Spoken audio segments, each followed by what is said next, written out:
के मुसहरी प्रखंड के मेनिका हरिकेश पंचायत से जीते हैं और क्या कार्यकर्ता को और किसान भाइयों को बधाई देंगे।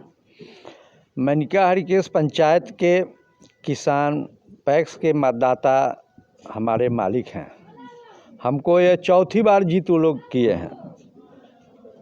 फर्स्ट टर्म में हमको मात्र 27 वोट से हमारा जीत हुआ। दूसरे टर्म में हमको 150 वोट से जीता है। तीसरे टर्म में 350 वोट से जीता है। इस बार 600 वोट से जीता है। इसलिए मेनिका हरिकेश पंचायत के जितने भी मतदाता हैं उनको हम हार्दिक अभिनंदन प्रणाम करते हैं। जीतने के बाद अब फर्स्ट प्राथमिकता क्या रहेगी आपकी? जीतने के बाद हम तो यहाँ काम के आधार पर जिस पंचायत में हम हैं, मेनिका हरिकेश मुसहरी ब्लॉक के, कहीं किसी से आप पूछिएगा तो अगर मुसहरी ब्लॉक में अगर काम कहीं होता है तो वह मेनिका हरिकेश पंचायत है। हम काम के आधार पर अपने मतदाता के यहाँ गए थे कि हम अगर काम किए हैं तो हमको वोट दीजिए। यहाँ पैक्स से जुड़ल जो भी काम है, जैसे में धान अधिप्राप्ति, हम जीते हैं, आज से धान का अधिप्राप्ति शुरू हो गया। यहाँ खाद है, बीज है, पीडीएस का दुकान है, सारा सुचारू रूप से चल रहा है। यहाँ कोई दिक्कत नहीं है, न जनता का दिक्कत है और न हमको वोट लेने में मतदाता से कोई दिक्कत हुआ है। बहुत चर्चा का विषय बन रहा है आपके पंचायत में कि कोई एक राशन लेने से अगर नहीं आ रहा है तो उस आदमी को बुलवा कर या राशन देने का मतलब ये प्रचार हो रहा है। हाँ, देखिए, बहुत ऐसे लोग हैं जो विकलांग हैं, बूढ़े हो गए हुए हैं। अब तो अंगूठा से राशन मिलता है, बहुत के अंगूठा नहीं लगता है, आँख से होता है, तो उनके दरवाजे पर मशीन भेजवा के उनको यह सुविधा मुहैया कराया जाता है। तभी तो जो भी गरीब वर्ग हैं वह खुल के, बहुत ऐसे वोटर होते हैं जो चुपके से वोट करते हैं, लेकिन मेनिका हरिकेश पंचायत के जितने भी पैक्स के वोटर हैं वह 1 महीना पहले से कहते थे कि तिवारी जी ही फिर पुनः पैक्स अध्यक्ष बनेंगे और यह जनता का जीत हुआ है, मेरा कोई जीत नहीं है।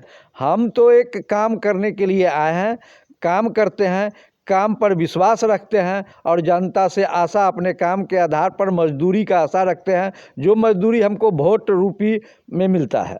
तो ये भी विषय मोटा अनाज जो यहाँ खरीदारी सरकार अभी पेपर में ही लाया है, लेकिन अभी पैक्स के माध्यम से मोटा अनाज का खरीदारी शुरू नहीं हुआ है। हम सरकार से भी करते हैं कि मुजफ्फरपुर ज़िला में मक्का का खेती बहुत होता है, मक्का का खरीदारी पैक्स के माध्यम से होना चाहिए। सरकार आलू का भी खरीदारी करावे पैक्स के माध्यम से, ये कोल्ड स्टोर का व्यवस्था हो पैक्स में, वहाँ आलू का स्टॉक हो, किसान के समय पर सस्ता रूप में आलू के बीज के समय में बीज उपलब्ध हो, खाद का उपलब्धता होना चाहिए, अच्छा गोदाम पैक्स में होना चाहिए जहाँ खाद का अच्छा स्टॉक हो। प्रधानमंत्री जन औषधि और ये देखिए, सरकार तो लाया है प्रधानमंत्री जन औषधि योजना, लेकिन उसमें एक लगा दिए हैं भीतर से, उसको कहिए चिप पे, जो बी फार्मा होगा उसी को जन औषधि का लाभ मिलेगा, बी फार्मा होगा उसी के नाम से जन औषधि का लाइसेंस मिलेगा। तो बहुत सा ऐसे पैक्स हैं, हमारे ही पैक्स है जहाँ बी फार्मा नहीं है, तो उनको तो लाइसेंस मिला नहीं। लेकिन सरकार एक पेपर के माध्यम से जनता में एक भ्रमित कर दिया है कि हर पैक्स को बी फार्मा देंगे। जब हर पैक्स को बी फार्मा देना है तो बी जन औषधि देना है तो बी फार्मा का इसमें ही नहीं होना चाहिए।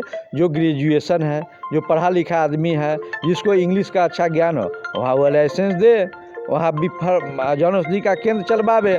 रह गया पेट्रोल, मिनी पेट्रोल पंप, तो मिनी पेट्रोल पंप तो कहते हैं कि रोड साइड में होना चाहिए, तो रोड साइड में तो बहुत सा ऐसा पेट्रोल पंप है, तो गांव देहात में तो गांव देहात में मिनी पेट्रोल पंप दे। हम लोग देहात से आते हैं, पेट्रोल पंप देहात में भी चलेगा। डीजल हर आदमी के दरवाजे पर ट्रैक्टर है, डीजल है, पेट्रोल है, कोई किस दूरा पर मोटरसाइकिल नहीं है। मिनी पेट्रोल पंप सरकार को अगर देना है, जब अनाउंसमेंट किए हैं, घोषणा किए हैं, तो देहात में भी दें। जरूरत नहीं है कि कोई रोडे पर हो। कितना वोट से जीते हैं? हम बहुत वोट से जीते हैं, 578 वोट से जीते हैं। जीत का श्रेय किसे देंगे? यहाँ के जनता को जीत का श्रेय है। मेरा नाम घनश्याम तिवारी, मेनिका हरिकेश पैक्स अध्यक्ष।